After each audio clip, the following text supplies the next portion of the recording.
Hello, I'm Dango Rose.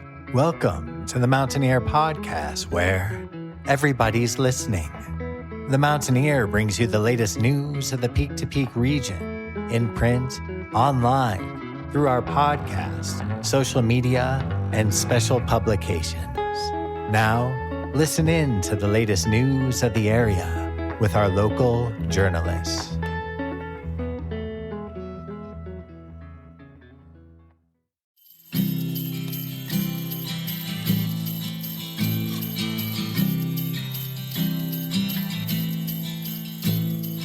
Fall for the good time, there's laughter, there's sunshine, forgetting all of our fears. Welcome back to the Mountaineer Podcast, where everybody's listening. I'm Barbara Hardt. And I'm Doug Armitage. And now for this week's news. To open the podcast, here is O'Sullivan performing her holiday-themed folk song tinged with melancholy and nostalgia, Take Me Home, featuring Declan Kennedy.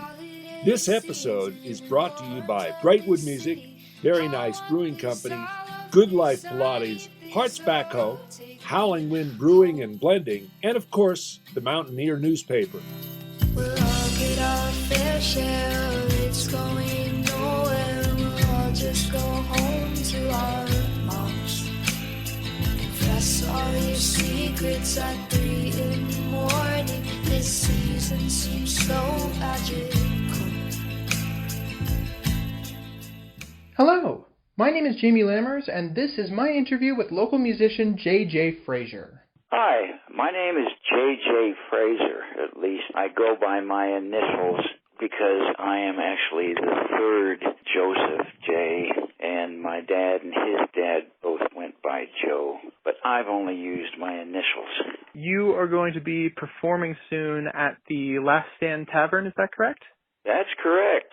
I seem to have hit it off well with the folks up Coal Creek Canyon. I have now been up there, probably 4 or 5 times, and I am scheduled to play essentially the first Saturday of the next 5 months in 2022. So, considering that the very first Saturday is actually the first of the year, I'll be there on the 8th, but then following on a monthly basis. I'm excited about that. What in general got you started on a path in music in general? What inspired you when you were younger? How did you start playing music? My mother used to play the organ and teach some keyboard, but I never really jumped onto keyboards.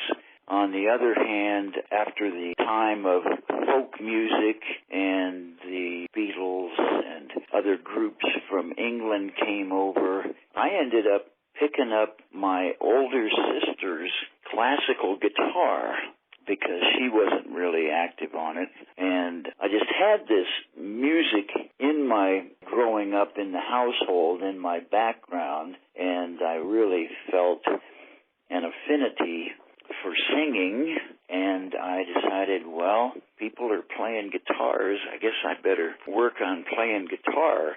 So I picked up my older sister's classical guitar and started picking out some stuff, and my parents proceeded to get me a record album that also included some chord diagrams and strumming patterns and exercises to play along with. And so that's how I got started on singing and playing guitar. And, well, as things developed, I just started putting together musical groups, and I have continued to play in musical groups, and I was in Glee Club when I was in high school and have been in choirs and various bands just because I love singing and making music. And would you say that you and your bands have a particular style when it comes to playing your instruments or performing your music, or any influences that you've gravitated towards? Well, I like to do most any kind of music that I can get away with, which is to say I don't really play classical guitar. I don't really play jazz guitar, but I grew up in the age of Crosby, Stills, Nash, Neil Young, the Beatles, the Eagles, Rolling Stones, and various blues blues artists. So I'd say that's really kind of the basis of my repertoire. But I do like to do just a real variety of music. For example, I like blues and I like ballads and I like to boogie. And what I have found is that being of an age group that, is probably like your parents' age, being a boomer, I guess you would say, I have been exposed to lots of stuff from Bob Dylan to Garth Brooks, and I have just really enjoyed a lot of different music, and I have found that I really enjoy playing music that other people enjoy hearing. So I guess I could say that my repertoire is generally a lot of kind of hit pop songs, and then I also throw in some original tunes because I've been a songwriter off and on for years. But basically, blues, country, rock, folk rock, pop music, all of those things. Would you say that you have any particular favorite venues in the Peak-to-Peak area or any favorite parts about being able to perform live? I have played a great variety of venues up and down the Front Range and up into, Summit County and ski areas. So I don't know that I would say that I have favorite venues. I guess I really enjoy going into places that have a homey feel, that have a regular sort of neighborhood clientele, so that you've got people who are comfortable there, who go there more than once, as opposed to, for example, up in the ski areas where you might just have people coming through as visitors. But, ever since I started playing guitar back in high school, I think I always enjoyed the idea of taking a guitar and going to a party and entertaining people. And I just continue with that. I love to entertain people, and that's why I pass out copies of my repertoire, my song list, so that people can make requests that I know and I will be ready to do for them. And that way I share with the audience in stuff that we both enjoy. Is there anything else in general that you want to add about upcoming performances or things that you enjoyed doing involving music or anything along those lines? Well, I am currently working as a solo performer, but I spent many years with a partner who I connected with when he and I were both separate solo performers, and we became a duo just because we really had an ear for harmonies, and we had voices that really worked well together. Unfortunately, that partner of mine succumbed to cancer, and so I now, working as a solo, also play harmonica in addition to singing and playing guitar. And because I enjoy harmonies so much, I got a TC Helicon vocal harmonizer, which is a smart pedal that both my microphone and guitar go through, so that when I click it on, it listens to the chords I'm playing on guitar, listens to the melody that I'm singing, and adds two harmony voices, so I get the fullness of sounding like two or three people. And then I also use a Boss guitar looper pedal so that I can use that to set up loops or recordings of the basic chord progression for a song, and then I can click that on and I can play a lead part over the top of it, or I can play harmonica leads. And so by using those different devices, I have carried on the sounds of having two guys together while I'm just by myself. Beyond that, I'm starting to get together with some other folks who have also long history in music and appreciate the same sorts of tunes.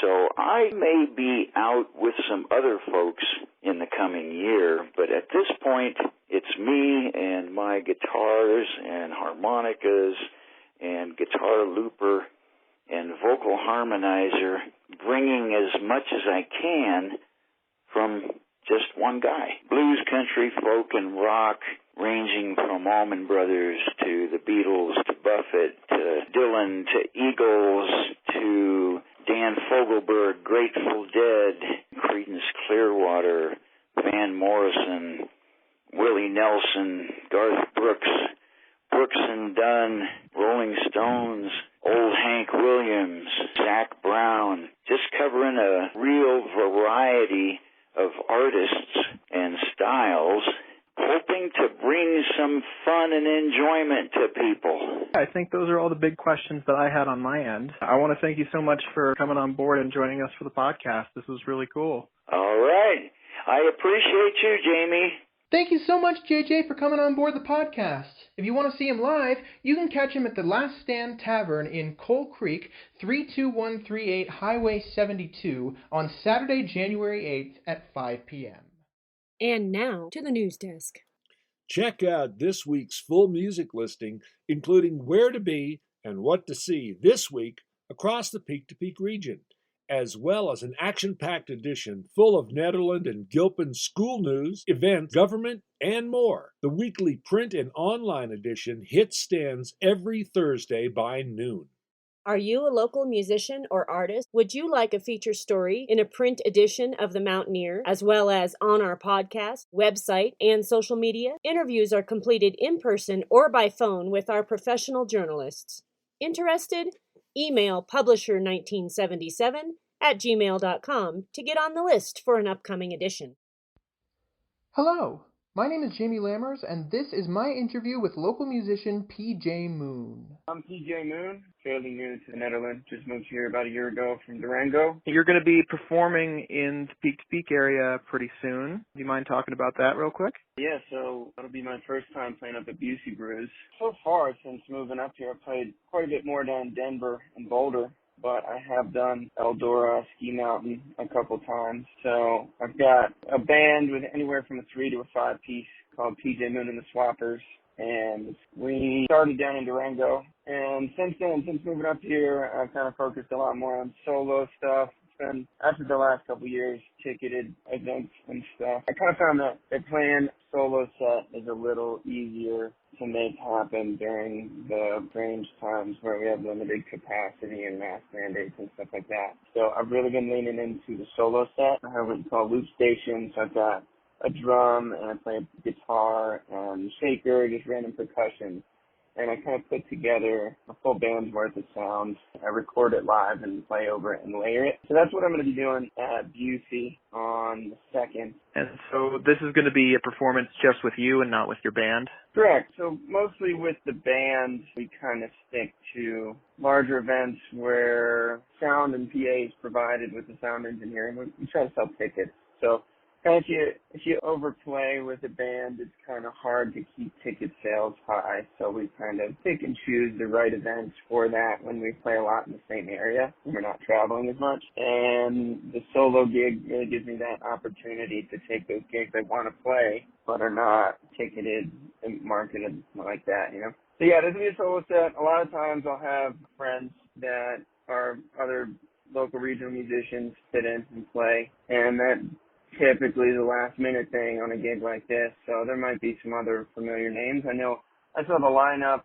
for I think it's the rest of the month, and I have some buddies on that as well. So if anybody else is up in the area, you might see 1 or 2 more guys sitting in, but as of now, it's going to be a solo set. You play a whole ton of instruments and love playing music solo as well. When did your musical journey start? How did you get started in music, and why is it such a passion of yours? It's about 10 years old. My dad was a drummer growing up. By the time I was around, he wasn't in any working bands or anything, but he kind of introduced me to music. I started on drums when I was in elementary school. It was kind of my first instrument, I guess you could say. When I started getting formal lessons, I had switched to guitar probably about 5th grade and played in the high school instrumental ensemble. Had a couple local bands growing up. I think playing professionally didn't really start until I was about 21, maybe 20. I had a group in North Carolina called Dog's Best Friend. We were a 4-piece and we played around North Carolina and Tennessee for about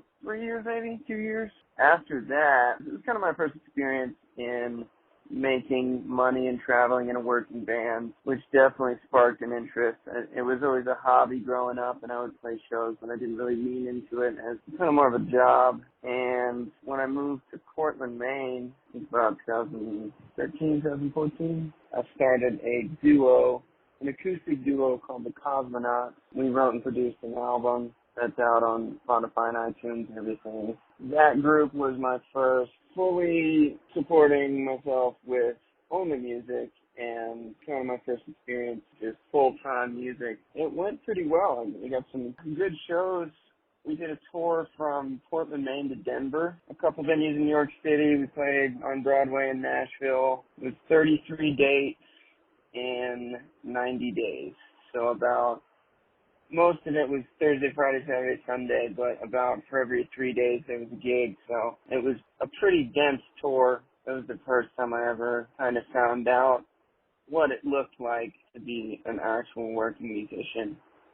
And I loved it. I don't care if I have to sleep in my car and drive 5 hours a day. I was in love with every second of it. Obviously, these last couple years really made that more difficult to do. So I was an EMT and ski patrol back in North Carolina in about 2012. This past 2 years, I recertified EMT and I started working in EMS again and joined the Netherlands Fire Department where I'm a probationary firefighter right now. The last month or so, it's kind of seeming like it looks like a lot of gigs are getting canceled, but as things open up again, I'm going to be ready to go full time again, and that's my goal for the near future. As soon as I'm able to again this summer, I'm going to be hitting the road. Got another 5-week run coming in February, COVID permitting. But that's kind of my history in a nutshell with it, And would you say that there's a particular style you've gravitated towards or influences that you've gravitated towards? I certainly like to keep a touch of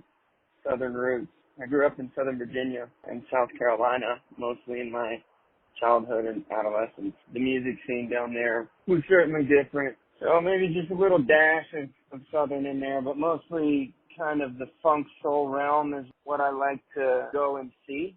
And I like to take a little bit of that influence. But, individually, I wouldn't call it Southern rock, I wouldn't call it funk, and I wouldn't call it soul music. But as you promote your band and everything, you have to come up with a genre. So for my full band, we call it funk, soul, rock, and roll, because it's got a nice little ring to it, too. But, yeah, I'd say funk, soul, rock, and roll sums it up. And it's not any of those individually, but if it's all of them together, and then with our own little originality on it, that's always what we use to sum it up. And I think the solo set stays pretty consistent with that genre.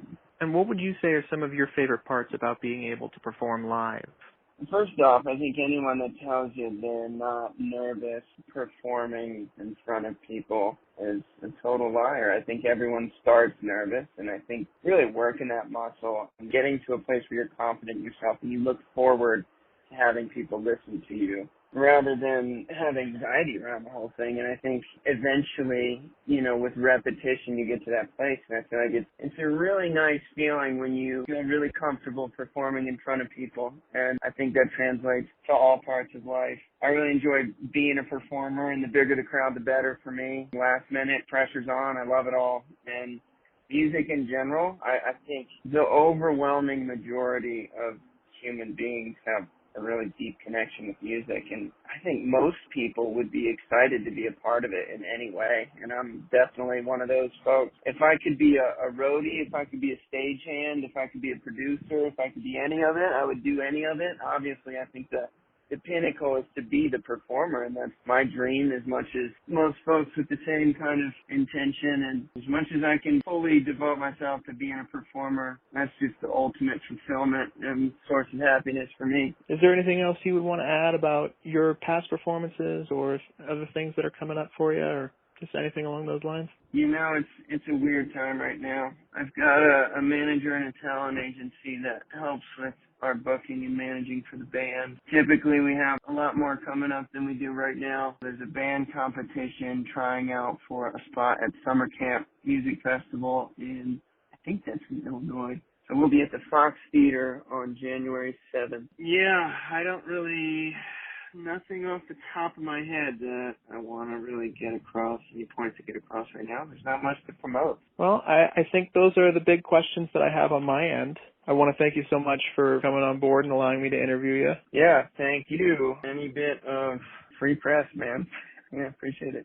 Thank you so much, PJ, for coming on board and joining us for the podcast. If you want to see him live, you can catch him at Busey Brews, 70 East 1st Street in Nederland, Colorado, on Sunday, January 2nd at 2 p.m. Be sure to check out the studio albums of PJ Moon and the Swappers, Memoirs of Living in a Car, and Soul Fashioned, wherever you listen to music. Brightwood Music in Nederland has the instruments and accessories you need for your holiday shopping. Not sure what your gift should be? Brightwood offers gift certificates as well.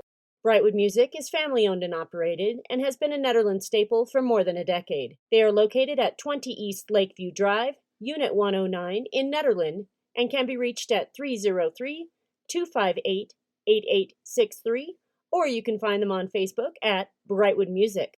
Do you have a business in the Peak-to-Peak region? Send us your pitch. We cover every business from Allens Park to Central City, with all of the towns and canyons in between. Email publisher1977@gmail.com to be included in an upcoming edition of our Business Short Takes, or submit online to our website at www.themountaineer.com. On January 1st, the Mountaineer will be starting the Keep It Local campaign, which features small businesses in Gilpin County. If you'd like to be added to the list, please email us at publisher1977@gmail.com. You talked in circles, I ran in stars. Cardboard people in cutout cars. And that's all for this week's episode of the Mountaineer Podcast. All editions of the Mountaineer Podcast are available on our website at www.themountaineer.com and click on Podcast. You can pick up this week's print edition of the Mountaineer in Nederland, Gilpin County, Ward, Jamestown, Gold Hill, Ferncliff, and Allens Park. You can also read and subscribe online. All print subscribers have free access to our website. And go online to catch up on more local news. I'm Doug Armitage. And I'm Barbara Hardt. Until next time, thanks for listening. Thank you so much for listening to the Mountaineer Podcast, where everybody's listening. To close out the podcast, here is Finn O'Sullivan again, performing her John Lennon Songwriting Contest winning song, When the Power Comes Back On, featuring Declan Kennedy.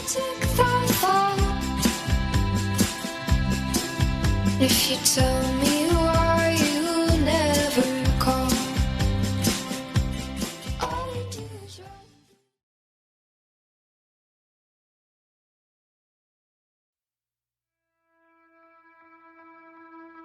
And that's it for our show. Subscribe online to get more access to more news, weekly updates to our community calendar, and a link to our YouTube channel by visiting themountaineer.com. Be sure to use the coupon code PODCAST when subscribing for a 10% discount, only available to our listeners. If you are in the local Peak-to-Peak area, be sure to pick up a print edition of The Mountaineer at a local business. I'm Dango Rose. Thank you for listening.